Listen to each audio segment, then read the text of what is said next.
Bienvenidos, bienvenidas a Puntos de Vista y feliz viernes para todas y todos. Muchos ya la antesala de lo que van a ser viajes que van a estar realizando, se toman unos días, muchas personas también. Ya hay, por ejemplo, declaración de asueto para los funcionarios públicos desde el día miércoles y esto facilita un poco también lo que tiene que ver con el turismo interno, salir de la capital, salir del área central y visitar, ¿por qué no también con motivo de la Semana Santa, a aquellos familiares que se encuentran en el interior? Pero bienvenidos a los que se quedan todavía en sus casas. Gracias por estar del otro lado acompañándonos una noche más. Noche en la que queremos hablar de qué es lo que va a pasar con algunos movimientos, partidos políticos, sectores de fuerzas importantes dentro del Partido Colorado y también de la oposición que buscan agruparse, dicen, salir todos juntos en torno a lo que van a ser las próximas elecciones municipales. Ya vamos a estar hablando de eso, porque antes queremos hablar de otro de los temas que estuvo marcando también esta jornada, lo que tiene que ver con los cuestionamientos en el caso Lalo Gómez. Siguen dando de qué hablar. Y queremos compartir de hecho con ustedes parte de lo que era una publicación que hacía el abogado de la familia del legislador fallecido hace un par de meses nada más. Ahí estamos viendo lo que nos decía, o lo que publicaba, mejor dicho, el abogado Oscar Tuma en esta publicación realizada a través de su cuenta en la red social X.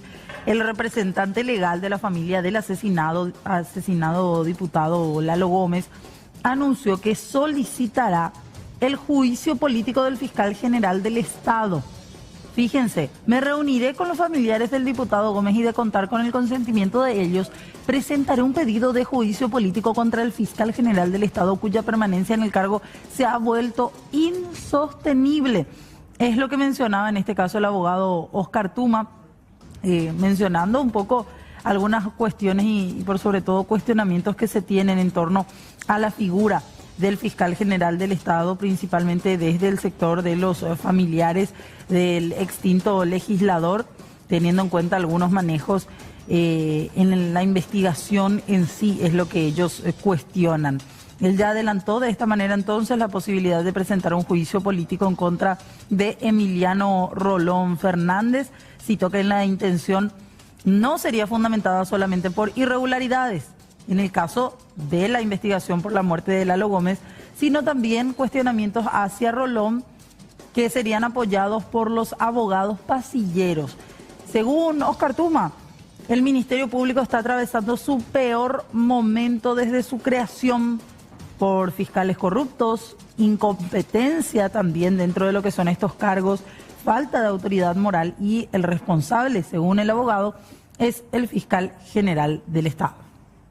Es el tuit producto de una situación que se generó en la Fiscalía General del Estado, donde los fiscales de forma increíble se ratifican de vuelta en su decisión de desestimar la investigación de un hecho tan importante como es el saber qué es lo que ocurrió el día que el diputado Gómez perdió la vida. Los fiscales en 7 meses decidieron desestimar la denuncia porque para ellos no existen elementos que ameriten la continuación de la investigación, lo cual es una burla para toda la ciudadanía. La causa está llena de controversia en cuanto a pericias, donde se contradicen una con otras, en cuanto a testimonios, en cuanto a dictámenes forenses del doctor Lemir, que contradice también posiciones de los propios agentes que ingresaron a matar al diputado. O sea, estamos en una causa donde existen muchas controversias. Y el Ministerio Público no puede convertirse en juez en parte. El Ministerio Público no puede decir, no, para nosotros se actuó en legítima defensa. Eso es una competencia de un tribunal de sentencia. El Ministerio Público debe de reunir los hechos, los elementos probatorios y presentar eso a un tribunal, y un tribunal decir, sí, las personas actuaron en legítima defensa, las personas actuaron de forma culposa, actuaron de forma dolosa. Entonces, estamos ante un hecho inédito. Nunca antes se dio una circunstancia como esta, donde el Ministerio Público se convierta en juez y parte y pida la desestimación de esta denuncia, con lo cual ya imposibilita a que el día de mañana se pueda reabrir la causa. Ni siquiera plantearon un archivamiento de la causa, sino piden la desestimación, te repito, para que con esto se prive a la ciudadanía de conocer qué es lo que ocurrió el día que perdió la vida el diputado Gómez. Acá hay una quema de archivo, acá hay una intención fragante del Ministerio Público de evitar los ciudadanos sepamos qué es lo que ocurrió el día que perdió la vida el diputado. Mejor dicho, el día que lo asesinaron. y la conducción de esto lo tiene el fiscal general del Estado. Y evidentemente hoy existe un descontrol en el Ministerio Público. Creo que la institución está atravesando su peor momento desde su creación. Fiscales incapaces, fiscales con carencia de moralidad, fiscales que no tienen capacidad, fiscales corruptos. Y eso es responsable él. O sea, evidentemente está en una institución desbordada a causa del manejo que él viene realizando. Y bueno, esta causa es una más de todas las perlas que están ocurriendo en el manejo del Ministerio Público de que Emiliano Rolón agarró el cargo. Bueno, veremos qué es lo que ocurre con este pedido que estaría realizando el abogado Oscar Tuma, reiteramos siempre en representación de los familiares del diputado fallecido Eulalio Lalo Gómez. Cambiamos de tema a lo que les adelantábamos. Unidos por Asunción se denomina esta alianza firmada el día de hoy desde la oposición, diversos partidos, movimientos que se fueron sumando, y ya nos acompaña la diputada Joana Ortega para hablar un poco de qué es lo que va a ocurrir, cuál es la visión que tienen también y el objetivo por sobre todo. Diputada, ¿cómo le va? Gracias por venir, bienvenida. Buenas noches, muchas gracias por la invitación. Diputada, primeramente, ¿qué es lo que hoy se firmó? Hoy firmamos un primer compromiso, un primer acuerdo. Son los primeros puntos en realidad de un acuerdo que se va a ir amplificando a lo largo del año y del año que viene probablemente, porque recordemos que las elecciones son recién en octubre del 2026. Sin embargo, a veces el tiempo nos solía jugar en contra de la oposición, no hablábamos con suficiente tiempo de antelación, el calendario electoral oficial de por ahí ya nos daba los tiempos para alianzas, concertaciones, etcétera, para unificar listas. Entonces, esta vez iniciamos el diálogo ya el año pasado entre algunos representantes de diversos sectores políticos, bueno, con la idea un poco de ir concretando esto que vimos hoy, que es la firma de un documento con los primeros puntos, que habla sobre todo de, y lo primero y principal, creo que el primer punto que se destacaba hoy era el del acuerdo de buscar una candidatura única a la Intendencia de Asunción, y otro punto también que tenía que ver con la construcción de la menor cantidad de listas posibles de alianzas para la Junta Municipal. O sea, ustedes no hablan de ir en una lista única para la Junta también. Podría ser una posibilidad. Yo esperaría que sí, realmente. Si me preguntas a mí qué prefiero, yo creería que todos los espacios, son 24 lugares, que todos los espacios políticos podrían tener suficientes espacios como para sentirse representados y llevar sus candidaturas en una sola lista. Pero entiendo que las dinámicas finalmente se definen también en la interna de cada partido. No digo interna por el proceso electoral, sino en lo interno de cada partido, los debates que cada espacio autónomamente va tomando las corrientes a lo largo del tiempo, ¿verdad? exactamente. Entonces, sí acordamos, por lo menos como un primer punto, decir, vamos a tratar de unificar en la menor cantidad de listas, ¿verdad? Ojalá no más de 3 de la oposición, para que la gente sepa qué opciones tiene, cómo elegir, y que sea más fácil, digamos, que apueste por un proyecto, tanto a la Intendencia como a la Junta Municipal, que genere una gobernabilidad esperable para transformar Asunción desde el gobierno municipal. ¿Quiénes firmaron? Vemos ahí algunos videos representantes. Sí, bueno, somos muchos, así que el Partido Patriaguería, el Partido País Solidario, el Partido Liberal Radical Auténtico, el Partido Revolucionario Febrerista, el Partido Democrático Progresista, el Partido de la A. Que me falta, yo creo que es un partido en formación de la fuerza política del intendente de Ciudad del Este, Miguel Prieto, el equipo político de Soledad Núñez, que fue nuestra candidata a vicepresidenta en las últimas elecciones nacionales. Y bueno, y Paraguay pues una también, algunos otros espacios.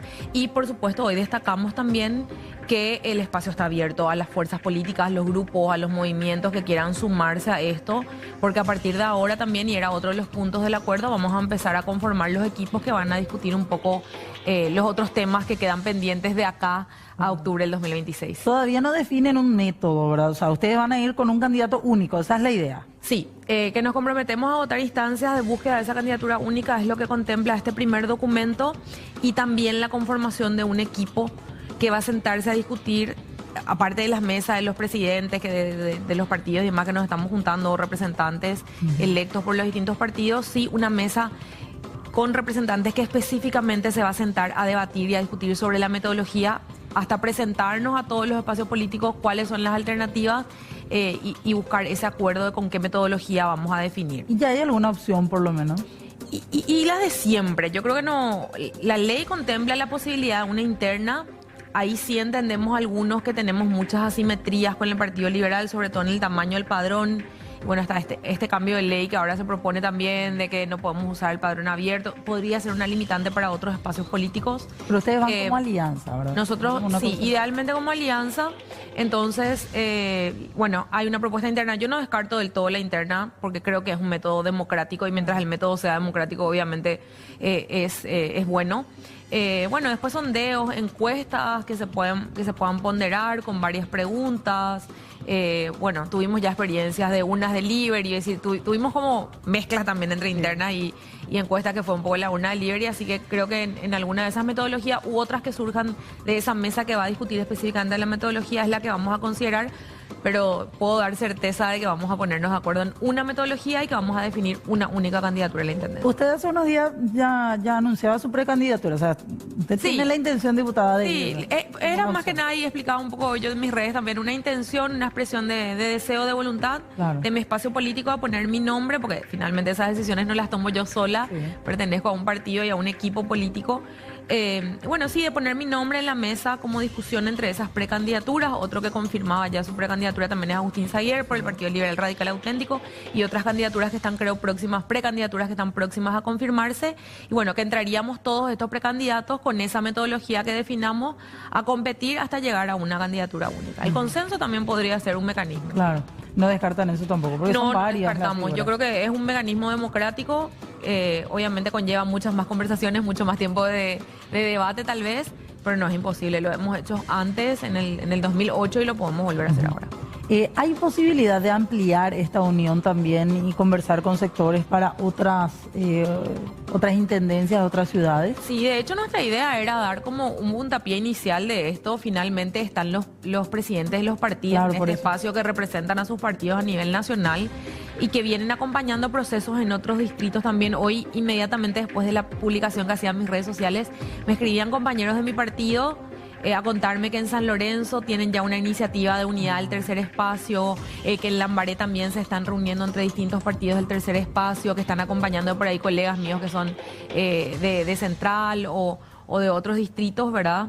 De otros departamentos y distritos, acompañando estos procesos que se van replicando un poco. Pero sí queríamos partir un poco de la capital, dar el ejemplo, ojalá replicarlo en todo el país y por qué no que sea esta la base de la construcción de la unidad también para el 2028. Claro, y más todavía teniendo en cuenta todo lo que se ha vivido en estos últimos años respecto a la intendencia de Asunción, o sea, hay muchos cuestionamientos, muchas críticas también. Hay una preocupación que no es solamente de los asuncenos y asuncenas, debo decir, porque hoy recibí mensajes de muchísimas personas a mi WhatsApp de distintos distritos, esto que me contaban que estaban en lo mismo, pero también que nos alentaban a recuperar la capital, incluso personas que no viven en la capital porque son paraguayos y paraguayas que esperan cuando vienen a Asunción llegar a una capital distinta, ¿verdad? Y realmente este gobierno municipal tiene a Asunción en la desidia y en el abandono total. Y yo creo que por eso este paso que dimos hoy es tan importante, porque es nuestra respuesta también a la escucha activa que tenemos hacia las personas que dicen necesitamos unidad en Asunción para cambiar este modelo de gestión de la municipalidad, para cambiar este sistema en el cual con nuestros impuestos estamos sosteniendo operadores políticos de un sector político que hoy está representado, lo digo con mucha responsabilidad, por el intendente municipal, que nos sigue debiendo explicaciones sobre los detergentes de oro, que nos sigue debiendo explicaciones sobre el faltante de 500.000 millones, que nos sigue debiendo explicaciones sobre un montón de cuestiones que él no logra transparentar, los propios funcionarios municipales, que no sabemos si son 8.000, 9.000, 10.000, que nunca saca información pública, veraz y con datos abiertos respecto a eso. Entonces, me parece que la señal que dimos hoy es importante. Estamos decididos a recuperar el poder de Asunción para transformarla en un lugar mejor para vivir. Y internamente ahora, con esta unión, con esta alianza que ustedes buscan, ¿cómo consensuar las ideas? Porque una muestra clara ya la hemos visto dentro de la concertación en las últimas elecciones. Al inicio toda una ilusión de que iban a ir todos juntos, finalmente esto se fue resquebrajando, terminaron yendo algunos por su lado. El tema de la unificación de listas mismas para senadores y diputados terminó siendo una cuestión que un poco dispersó otra vez a varios representantes y líderes de la oposición. ¿Cómo trabajar con eso, diputada? Yo creo que venimos de todos los espacios políticos, hoy nos juntamos a firmar ese acuerdo de debates internos y de debates interpartidarios también sobre cómo funcionó esta experiencia de la concertación y otras experiencias de unidad que tuvimos antes, o de unidades a medias, diría yo, ¿verdad?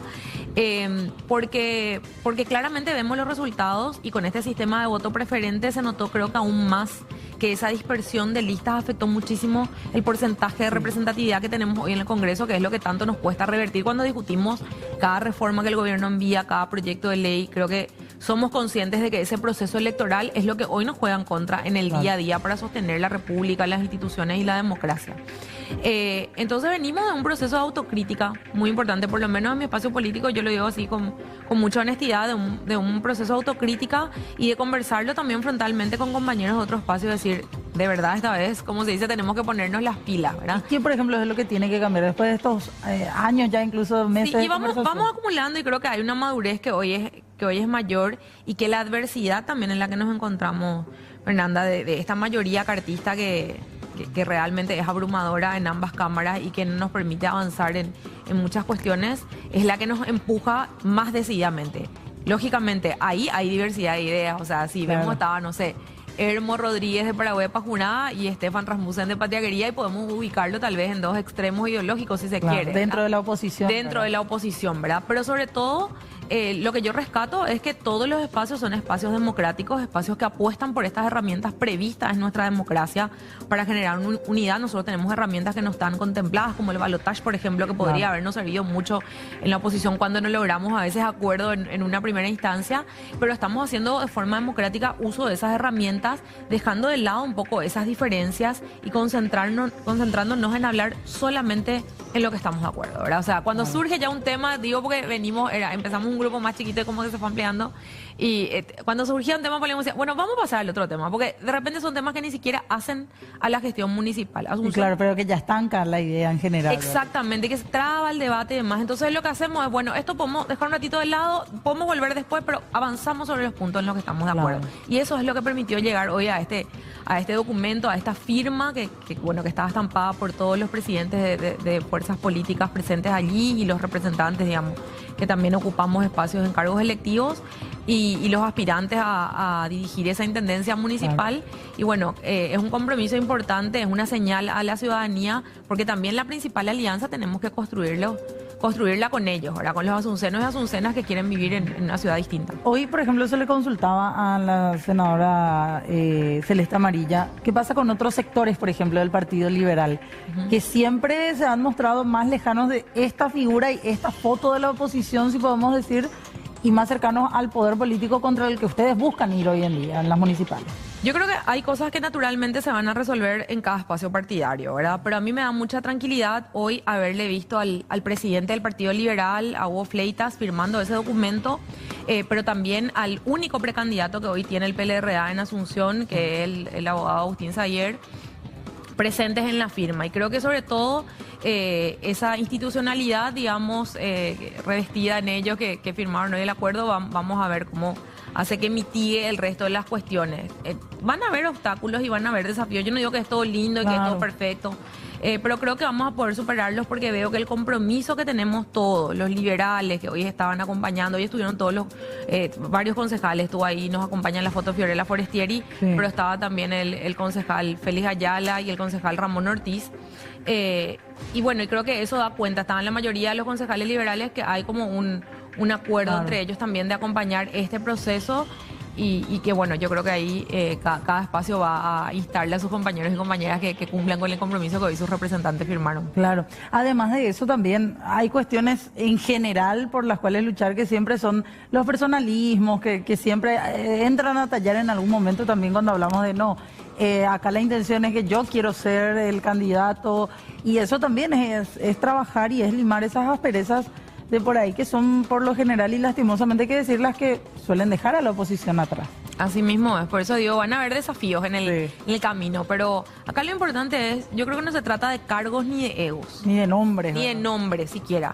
Se trata de construir un programa, un proyecto político para Asunción que dé respuestas a las necesidades urgentes de esta ciudad, que dé respuesta a los reclamos de los contribuyentes de Asunción. Y bueno, los cargos y los egos tenemos que dejarlo de lado, tenemos que poner a Asunción primero. Hoy ese compromiso es lo más urgente y lo más importante, y la unidad es la prioridad para lograrlo. Sin la herramienta de la unidad, somos conscientes que no lo vamos a poder lograr.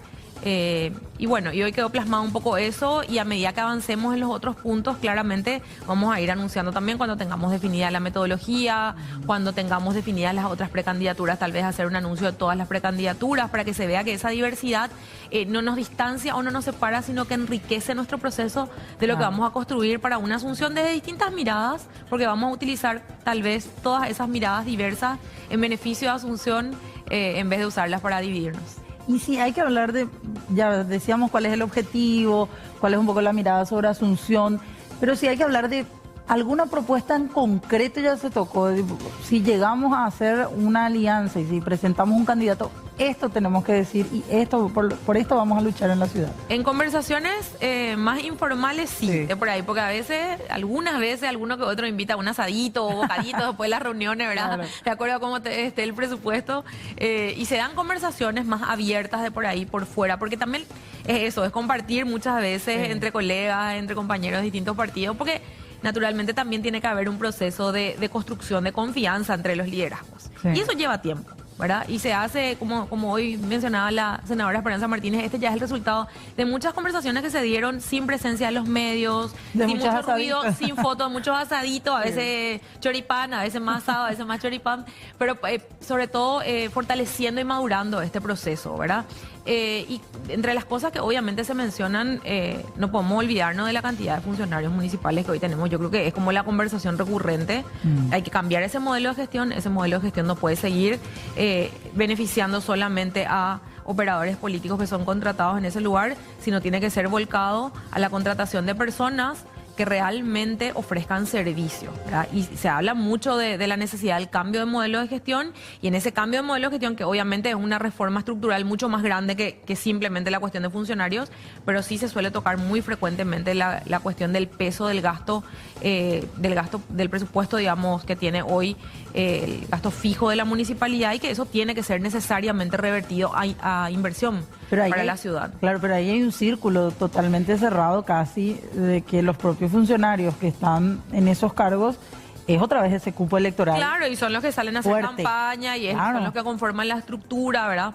Pero nosotros creemos que la ciudadanía unida es mucho más, numéricamente es como mucho más importante en masa de votos que toda esa estructura, ¿verdad? Ya lo hicimos antes, en alguna vez logramos vencer esa estructura.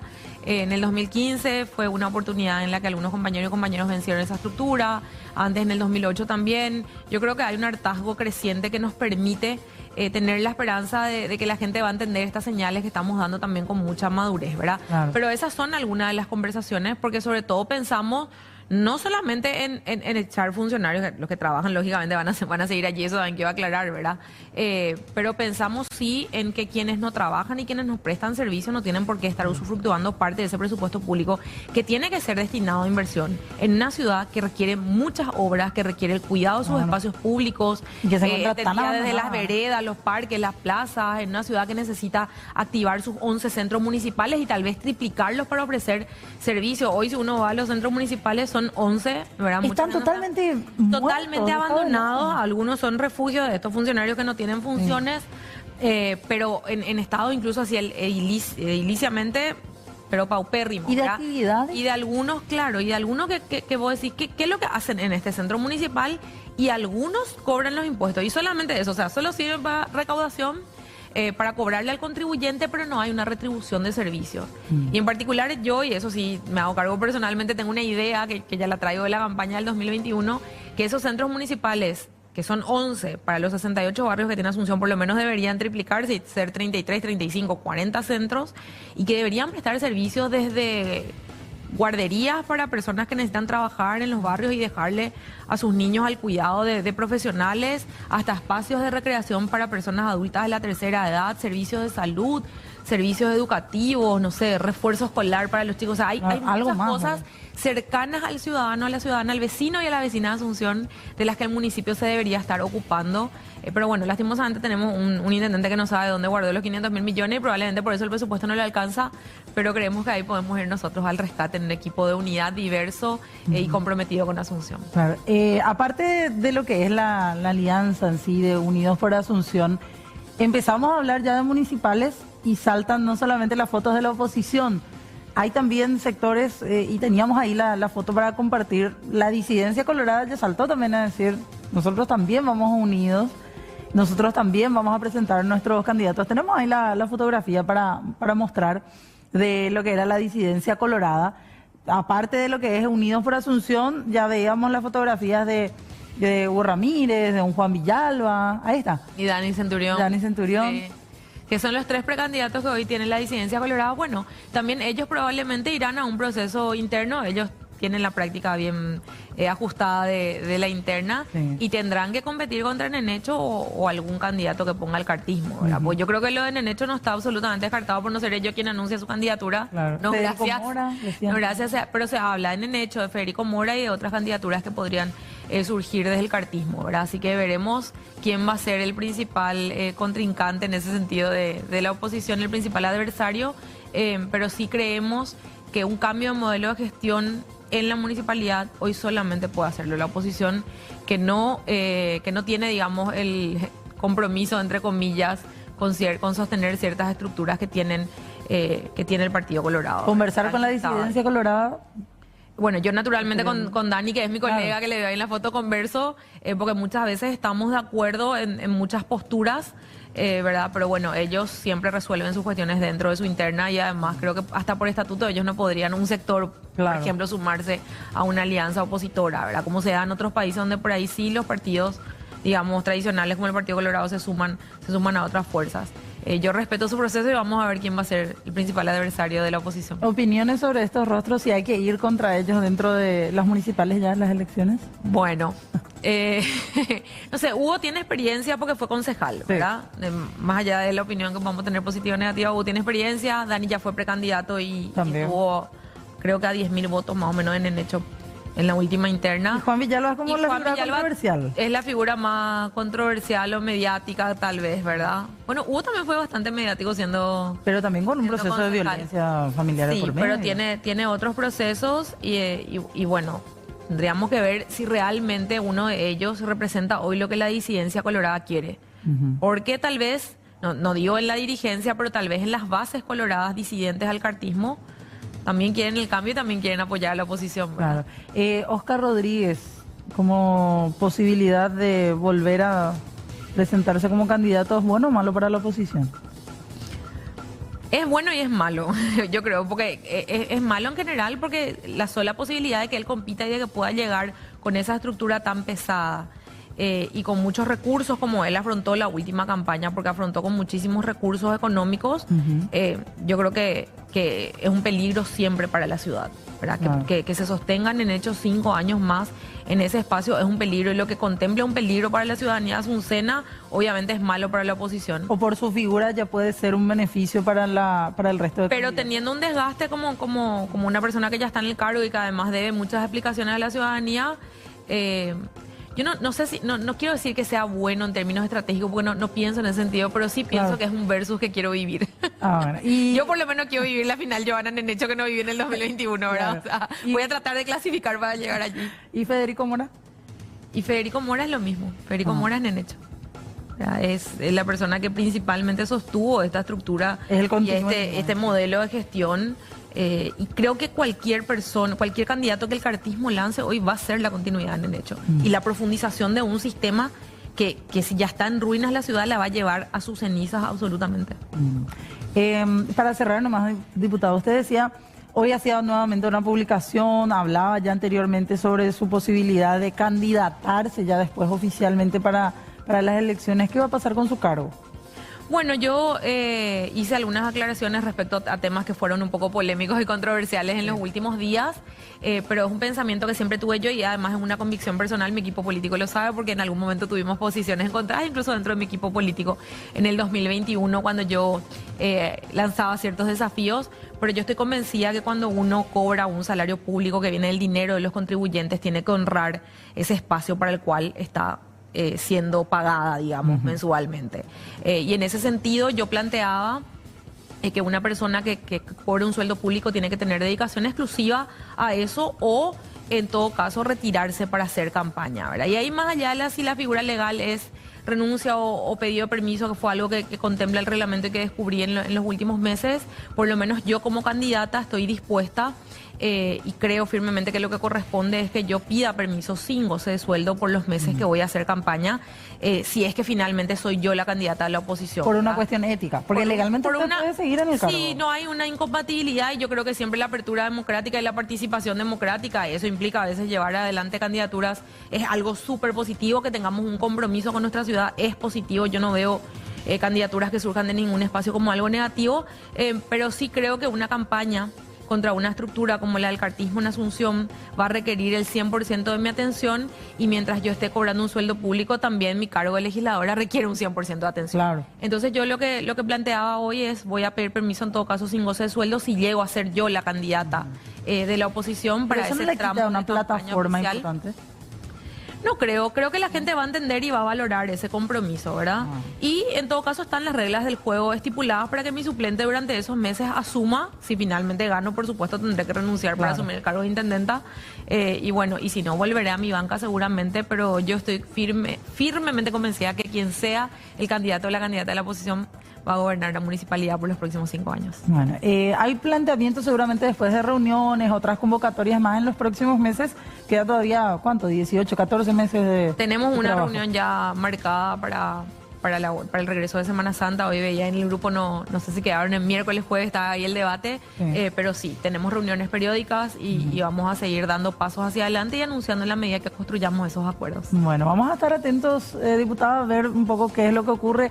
De por ahí a una gran mayoría del sector que está interesado en esta alianza les interesa también saber cuál va a ser la plataforma. Me tengo que ir a votar con mi partido o no en el día de las internas, así que vamos a estar atentos a esos métodos también que van a ir surgiendo. Así es, queda tiempo hasta mayo para el proceso interno, mayo, junio más o menos el año que viene, y bueno, después ya las elecciones por octubre del 2026, así que vamos a tener buenas noticias durante todo este año. Bueno, madre a tiempo completo no. Madre sí a tiempo completo, y ahí no puedo renunciar a mis otras funciones, Claro. o sea, a la función de madre no puedo ni renunciar ni pedir permiso, es sin goce de sueldo de hecho, pero 100% del tiempo, por suerte tengo un compañero que me hace el aguante y que acompaña y comparte la responsabilidad conmigo para que yo pueda llegar a todos mis compromisos legislativos, en medios y demás. Comunicacionales y todo. Ah, Le mandamos un saludo ahí que están también detrás de cámaras aguardando, así que la liberamos, diputada. Muchísimas gracias por estar Muchas con gracias por nosotros. el espacio. Gracias. Hay un beso a la pequeña Carmencita. Sí. Que nos acompaña detrás de cámaras, la pequeña bebé de la diputada Joana Ortega, que nos acompañaba en esta tarde-noche. Tenemos que hacer una pausa y a la vuelta seguimos hablando de otros temas políticos que fueron surgiendo y siendo noticia en esta jornada. Hoy el suboficial Gustavo Florentín fue condenado por un tribunal de sentencia por haber disparado y acabado con la vida de Rodrigo Quintana aquella noche del 31 de marzo y el 1 de abril del 2017. Un tribunal de sentencia condenó al ex suboficial de policía Gustavo Florentín por homicidio doloso agravado en el caso de la muerte de Rodrigo Quintana. Durante el juicio se comprobó que Florentín disparó contra Quintana, aunque no se pudo determinar el arma utilizada. Finalmente, esto podría ser llevado a una pena de 24 años una vez que la condena esté confirmada. La jueza Lourdes Garcete y los magistrados Manuel Aguirre y Rosana Maldonado fueron los que decidieron que Florentín no irá a prisión hasta que la condena quede firme y ejecutoriada. Reiteramos, una pena de 24 años de cárcel. El tribunal descartó la aplicación de medidas cautelares adicionales, ya que el acusado ya enfrenta restricciones en otra causa, por lo que dijeron no hay riesgo de fuga. Se ordenó que él sea devuelto, o la devolución, mejor dicho, de una escopeta presentada como evidencia que no coincidía con la vaina del proyectil que mató a Quintana. La lectura de la sentencia escrita se programó para el próximo 23 de abril. El juez Aguirre mencionó una denuncia sobre la desaparición de evidencias y la defensa de Florentín alegó que otro suboficial ya sobreseído había sido el autor del disparo. Esto no se pudo comprobar. La Fiscalía había solicitado una pena de 25 años y los jueces coincidieron en que Florentín actuó solo en el crimen, lo que llevó a la condena unánime. Entendemos que no existe un peligro de fuga por cuanto pesa sobre Gustavo Florentín una medida privativa de libertad en otro proceso pendiente. Entonces, de ninguna manera, o sería contra todo sentido y contra la norma aplicar una medida cautelar, ¿verdad? Entonces, como dije, la pena efectiva va a ser cumplida por el acusado. En estas condiciones nosotros concluimos que la pena justa que corresponde aplicar al señor Gustavo Florentín es de 24 años. Una vez confirmada esta resolución judicial, en el lugar que disponga la autoridad penitenciaria bajo el control del juzgado de ejecución penal, las costas se imponen al condenado y este juicio va a concluir. Esta condena. Por el orden y la patria. ¿Cree que es una injusticia? Por el orden y la patria.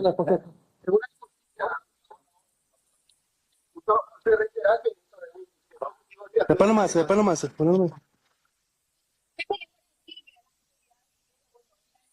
Ya. El tema en sí, en donde la policía le mete preso con esta alta condena. Está bien. Y los delincuentes están afuera o sentados en algunos cargos.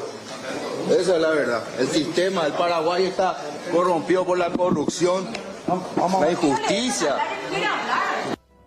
Bueno, ahí está sosteniendo en todo momento que se trataba de una injusticia. Lo cierto y lo concreto es que Florentín sigue siendo el único investigado en toda una cadena de mando dentro de la policía y el propio Ministerio del Interior que nunca se ha ahondado. Escuchamos lo que decía el abogado defensor del ex oficial de policía, el señor Ricardo Estigarribia. En un país serio no se le puede condenar a una persona sin siquiera saber cuál es el arma homicida. Es decir, ¿de qué estamos hablando? El propio tribunal en sus conclusiones arribó de que no se sabe cuál escopeta utilizó Gustavo, ni siquiera cuál escopeta. O sea, hay dos escopetas. Al principio había una, ahora hay dos. Una de ellas ni siquiera fue ofrecido como prueba ni fue traído a la defensa. La pericia balística arroja que ninguna de las vainas servidas correspondía a esas escopetas, ni siquiera a las dos. Disparó es lo que dijeron. Y por supuesto que Báez también disparó, claro que sí, sí, como bien resaltó de manera excelente la presidenta, de que el testimonio que más valor le dieron fue el de Diego Garcete, porque fue el más objetivo, era el más próximo a Rodrigo Quintana, fue con el que más compartió, y fue inclusive el que le auxilió y le llevó hasta el sanatorio, hasta el hospital. Él mismo dijo, yo vi humo que salía de la escopeta, yo nunca me voy a olvidar eso cuando me pusieron pecho a tierra, y el que le puso pecho a tierra fue el oficial Arnaldo Andrés Báez, que tenía casco blanco. Entonces, con todas estos elementos, con toda esta duda, ¿cómo arriba el tribunal a la conclusión de que fue Gustavo Florentín el que realiza el disparo mortal? Incluso sacando del lado a Báez, porque en un momento dado también lo mencionó y decía que él no tenía incidencia en este hecho. Sí, realmente le desvincula prácticamente de manera automática, va diciendo que él con su propio testimonio mencionó que estaba enojado, que vio a su camarada cayendo, que disparó hacia la sede del partido y él mismo dio culatazos. Y si esto le pasa a una persona que debía de haber sido apoyada por una institución policial porque estaba en el desempeño de sus funciones, imagínense lo que nos va a pasar a nosotros. Es simple y sencillo, se tenía que cerrar para que no se investigue más. Recuerden que a Raquel Fernández, recuerden que a Raquel Fernández, ella testificó acá y dijo, 23 años de carrera me quitaron. Perdí todo de la noche a la mañana porque justamente no le permitieron hacer su trabajo. Yo no sé quién tiene ese interés, pero el que más perdía con la muerte de una persona en ese día era un grupo político. Y los que más ganaban con la muerte de una persona eran dos grupos políticos distintos, uno colorado y uno liberal. Ustedes arriben a las conclusiones de quién perdía más y quién ganaba más. Y quién obtuvo rédito político de esto, quién obtuvo votos de esto y quién obtuvo desprestigio de esto. Que tiene que ver con esta reunión del ministro de Relaciones Exteriores, Rubén Ramírez Lescano, con su colega de Brasil respecto a estas filtraciones y por sobre todo lo que tiene que ver con la denuncia de espionaje de parte del país vecino a autoridades del gobierno anterior de nuestro país, para saber cuáles eran los detalles que se tenían sobre las negociaciones del anexo C del Tratado de Itaipú aquí en el Paraguay. Ellos se reunieron, tanto Rubén Ramírez Lescano como su homólogo brasileño Mauro Vieira, digo bien, en Buenos Aires para discutir la acción de inteligencia llevada a cabo por Brasil contra Paraguay relacionada con el espionaje ocurrido entre junio del 2022 y marzo del 2023. Vieira informó que su gobierno está investigando estos hechos y se comprometió a enviar un informe a Paraguay una vez concluida la indagación. Ambos cancilleres expresaron su deseo de esclarecer la situación rápidamente para avanzar en la agenda bilateral, especialmente en las negociaciones del anexo C, teniendo en cuenta que estas están paradas, y resaltaron la importancia de los lazos históricos entre ambos países.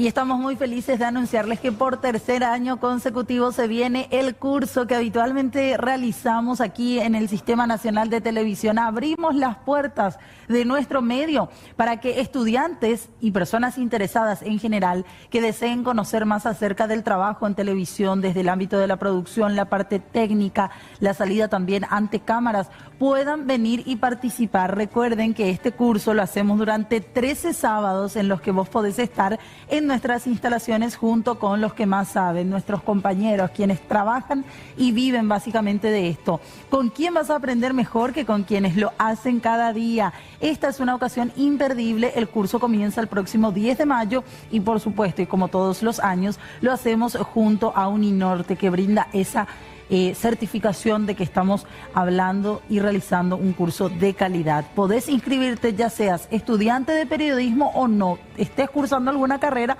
o simplemente si querés conocer más acerca del trabajo en televisión, llamando al 021-729-4600, que las inscripciones ya están abiertas. ¿Quién no quiere saber qué sucede aquí adentro? Vení, acompáñame. Yo ya sé. Nosotras también. Hicimos el curso del SNT y Uninorte. Y hoy nos encontramos trabajando desde acá. 3, 2, 1, aire.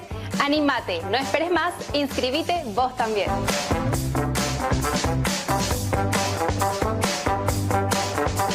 Vas a conocer cómo producir un programa, desde la confección de la rutina hasta la puesta al aire. Todo lo que tenés que saber para un enlace en vivo desde exteriores. Todas las técnicas para poder conducir en este mismo lugar un noticiero. Y también edición, redacción, medios digitales y todo lo que tenga que ver con el mundo de la televisión. Inscribite, no pierdas esta gran oportunidad.